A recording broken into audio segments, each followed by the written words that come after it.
पहन लिया, उसको आपने इक़्तिदार से निकाल दिया, लेकिन आपने इक़्तिदार से निकालने के बाद अवाम के दिलों में डाल दिया। तो अगर खैबर पख्तूनख्वा में हम चाहते थे कि कोई मिस एडवेंचर करे, ये हमारी ख्वाहिश भी थी कि कुछ ऐसा करें ताकि उधर से इनकलाब का आगाज़ हो। आपके लिए विन विन पोजीशन नहीं, हम अब मैं सीरियसली आपको कह रहा हूँ कि अगर वो कोई मिस एडवेंचर करते तो फिर आप देखते कि वहाँ से क्या होता, क्योंकि हमारे यूथ नौजवान वो उनका जज्बा ही कुछ अलग था। सरप्राइज शाहिद साहब, ये महीना 2 महीनों की बात है या लॉन्ग चलेगा? मैं अब देखिए, पहले फैसले आपने देखा कि हमारे पार्टी के ऊपर एक इतराज़ था कि फैसले जो है वो मशावरत से नहीं हो रहे, पार्टी के साथ मिलके नहीं हो रहे। तो अभी सुहेल अफरीदी के आने से ये फ़र्क ज़रूर पड़ेगा कि फैसले जो है वो मशावरत के साथ होंगे। पूरी पार्टी को MPs MNs जितनी हमारी क़ियादत है उनको ऑन बोर्ड ले कि हम जो भी स्टेप लेंगे, जितना बड़ा स्टेप लेंगे, उसमें तमाम पार्टी ऑन बोर्ड होगी। तमाम पार्टी के साथ मशावरत करके उसके बाद जो हमने तारीख देनी है, जो हमने आगे जाना है, जो हमने प्रोटेस्ट करना है, जो भी एक्शन करना है, वो अभी फ़िलहाल मैं आपको नहीं इधर कर सकता, तो वो इंशाल्लाह हम मशावरत से करेंगे। अच्छा, नवंबर में कोई प्लान है ऐसा? देखिए, प्लान तो अगर इमरान खान साहब अभी अंदर से पैगाम दे दे इधर से जाएंगे, प्लान है। नहीं, सुहेल अफरीदी ने खुद ही कहा था CM से पहले कि मेरा कोई प्लान है नवंबर में जाने का। अगर वो कोई ऐलान करते हैं अकाल की तो फिर आप कोई तैयारी है इस्लामाबाद की तरफ? क्यों नहीं आएंगे? इस्लामाबाद किसी के बाप की जागीर है क्या? इस्लामाबाद इस मुल्क का है, हम क्या, ये हमारा मुल्क है, दारुल खिलाफा है। पूरी दुनिया में प्रोटेस्ट दारुल खिलाफा में होते हैं, तो इस्लामाबाद हम जब आना चाहेंगे हम आ सकते हैं। हाँ, ये मैं एक चीज़ वादे कर दूँ, ये कंटेनर ना खड़े करें, ये शेल्स ना मारें। और अब तो शेल से आगे बात 26 नवंबर को तो इन्होंने गोलियाँ भी हमारे ऊपर सीधी सीधी चलाई। तो अगर ये हमें वहाँ पे नहीं रोकेंगे, हम जिधर भी जाएंगे, हम 10 साल भी बैठ जाएं, हम पुरअमन रहेंगे। देखिए, इमरान खान साहब ने हमारी तरबियत की है, तो इस्लामाबाद किसी के बाप का जागीर नहीं है। ऐसे सवाल करते कि जब इस्लामाबाद आएंगे क्यों नहीं आएंगे, क्यों नहीं आ सकते? आप मुझे एक रीज़न देखिए आप इसलिए नहीं आ सकते। क्या हमारे दौरे हुकूमत में मौलाना फजल रहमान नहीं आए थे इस्लामाबाद? क्या हमारे दौरे हुकूमत में जब हमारी हुकूमत थी काम पे टांग रही मार्च, आपको भूल गए कि बिलावल, मरियम नवाज, ये सारे जो ड्रामे कर रहे थे महंगाई मार्च के नाम के ऊपर, क्या हमने इनको रेड जोन में अलाउ नहीं किया था? रेड जोन में इनका कंटेनर खड़ा था। लेकिन फ़र्क ये है कि क्योंकि वो 50-100-200 बंदे लेके आ सकते थे और इमरान खान साहब के साथ पूरी कौम खड़ी है, तो इनको डर है कि जो 75-76 साल जो मुसल्लत एक माइंड सेट है, कई पाकिस्तानी कौम इससे अपने आप को निजात ना दिला दे। तो इस्लामाबाद किसी के बाप का जागीर नहीं है। शाहिद साहब, आखिरी सवाल ले लीजिएगा। इस वक्त KP के मीडिया रिपोर्ट्स के मुताबिक दहशतगर्दी की लपेट में है और इसमें वफाकी हुकूमत ने। आखिरी सवाल, कुछ एक साफ़ी की जानिब से हमने देखा कि सोशल मीडिया पर ये खबर चली कि सुहेल अफरीदी एक किराए के घर में रहते हैं और CM बनने से एक दिन पहले उन्होंने गंडापुर साहब को कहा कि भाई मैं उधर रह रहा हूँ, मेरे लिए कोई बंदोबस्त करें। इतने उनके गुर्बत के दिन देखे? नहीं, अब ऐसी गुर्बत नहीं है। हाँ। वो मिनिस्टर थे।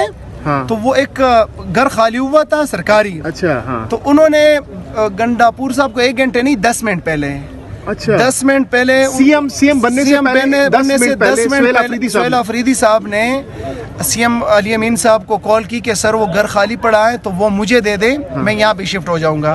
फिर अनाउंस हुआ। अब ऐसा भी नहीं है कि वो इतना गरीब है कि बिल्कुल उसका गुजार नहीं है। उनका माशाल्लाह 1980 से उनका बिजनेस है, वालिद साहब, उनकी सारी फैमिली वो करती रही, लेकिन पेशावर में उनका घर जो है वो किराए। अच्छा, मीना खान अफरीदी साहब, आखिरी सवाल है, आखिरी सवाल। 10 मिनट के बाद ये अचानक फैसला हो गया, आप उनके साथ के ऊपर आए और उन्होंने देखा कि जी सुहेल अफरीदी साहब वजीर आला बन गए। मीना खान अफरीदी साहब, क्या उनके जज्बात एहसास क्या थे जब आप उनके साथ हैं? आप उनके साथ क्या जज्बात थे जब उनके पता चला? क्या मैं साथ नहीं था। मैं साथ नहीं था। मैं तो वो नॉमिनेशन पेपर वो कर रहा था, वो हमारे वो ज़िशान के, खुरम ज़िशान के, तो वो शायद अपने ऑफिस में था। उसके बाद उसके राब्ता मैंने किया। पहले से कोई खबर नहीं थी कि वो CM बनी या कोई उम्मीद कुछ भी नहीं था? मैं सामने टीवी के ऊपर देखा और उसको कॉल की। मैंने कहा हाँ क्या? उसने कहा मैंने भी किया है।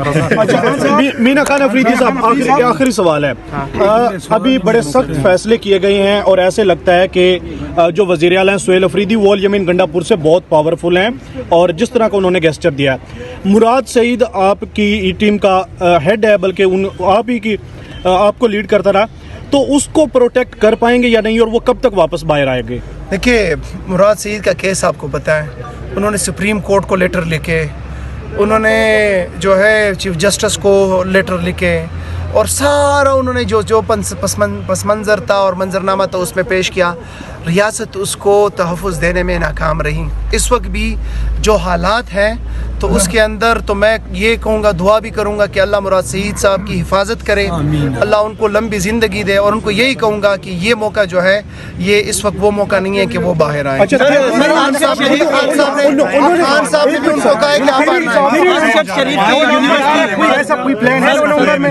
نومبر میں انشاءاللہ تعالیٰ پارٹی جو ڈیسائیڈ کرے گی. ارشد شریف کے نام سے یونیورسٹی بنانے کا فیصلہ کیا ہے وزیر اعلیٰ نے, اس کو کیسے دیکھیں؟ بالکل انہوں نے فیصلہ کیا, 2-3 دن بعد ان کی برسی بھی ہے, اور یہ تو بہت اچھی بات ہے, اور انشاءاللہ تعالیٰ آنے والے دنوں میں جو ہیں یہ آپ کو عملی ہوتا ہوا دکھائی دے گا. سر عمران خان کا خواب تھا کہ ارشد شریف کے نام پہ یونیورسٹی بنے. عمران خان کا ہر خواب پورا ہو گیا. مینا خان صاحب آپ کافی کلوز ہیں سی ایم صاحب کے, کافی گہرا تعلق ہے آپ کا پرانا ہے صاحب کے دور سے, تو سہیل آفریدی صاحب کتنے پرجوش ہیں, کتنے پرعزم ہیں خان صاحب کی رہائی کو لے کر اس وقت, کتنا سیریس لے رہے اس معاملے کو, کیونکہ وہ بار بار کہہ چکے ہیں. میں آپ کو ایک بات بتاؤں, سہیل آفریدی عمران خان سے 1 انچ نہ آگے سوچتے ہیں نہ پیچھے سوچتے ہیں.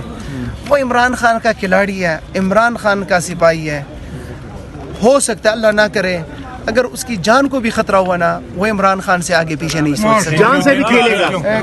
آگے پیچھے نہیں سوچ سکتا. مینا خان صاحب یہ بتائیے گا کہ سہیل آفریدی نے آتے ہی دبنگ فیصلے کرنا شروع کر دیے ہیں, کافی ہارڈ ہٹنگ کر رہے ہیں اس وقت. گزشتہ روز بھی اہم فیصلے کیے گئے.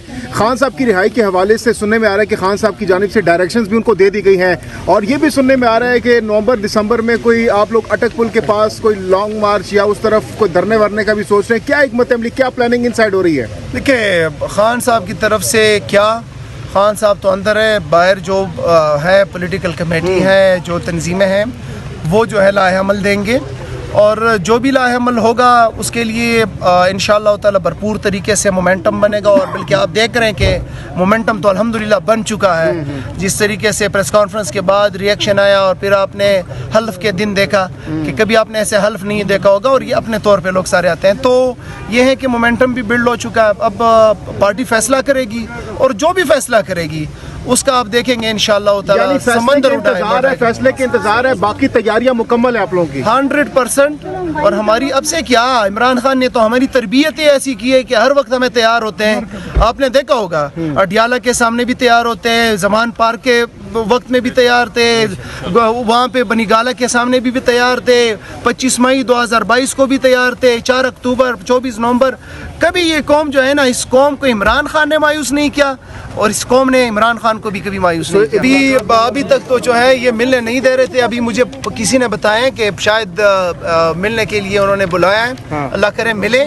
دیکھیے یہ کھانپ رہے ہیں, اور جو جیل کے اندر جو سب سے پاورفل آدمی ہے, حالانکہ انہوں نے 26 ماہ سے اس کو جیل کے اندر ڈالا ہوا ہے, لیکن سب کو جو ہے وہ نچوا رہا ہے انگلیوں کے اوپر, سارے سسٹم کو نچوا رہا ہے. وہ سہیل آفریدی نے کل کہا تھا وہ کہ سسٹم کا باپ بنا ہوا ہے, تو سسٹم کا باپ بنا ہوا, تو اس سے ڈر رہے ہیں کہ خدا نخواستہ وہ کیا کریں گے. وہ تو قانون اور آئین کے اندر جیل کے اندر بیٹھا ہے, اس کا حق ہے کہ اپنے کارکنان سے ملے, اپنے لیڈرشپ سے ملے, پارٹی کے رفقا سے ملے, خاندان سے ملے. تو یہ غیر قانونی ہے. کل صوبائی اسمبلی میں قراردادیں پاس کرائی گئی ہیں خان صاحب سے ملاقاتوں کے حوالے سے, سی ایم کی ملاقات ہے, سیاسی رفقا کی ملاقات ہے, فیملی کی. تو سر اگر ان پہ بھی عمل درآمد نہیں ہوتا تو پھر ان اسمبلیوں میں بیٹھنے کا کیا فائدہ؟ دیکھیے قرارداد تو چھوٹی چیز ہے. یہ سارا پاکستان کا جو نظام ہے, جو ایک بائنڈنگ فورس ہے آئین, اس کو یہ اپنے پاؤں تلے روند رہے ہیں. آئین کے اندر, قانون کے اندر بڑا واضح ہے کہ کوئی بھی رولز کے اندر بڑا واضح ہے کہ کوئی بھی ایم پی اے, کوئی بھی ایم این اے, سینیٹر, وہ جیل میں کسی بھی ٹائم جا سکتا ہے. آپ چیف ایگزیکٹو کو نہیں چھوڑ رہے, باقی کو تو چھوڑے. تو یہ ہے کہ یہ ہماری کوشش ہوگی ان کو بار بار اس نظام کو ننگا کرنے کی, ہر قانونی راستہ اپنائیں گے, اور ان لوگوں کو ان کا چہرہ دکھائیں گے انشاءاللہ.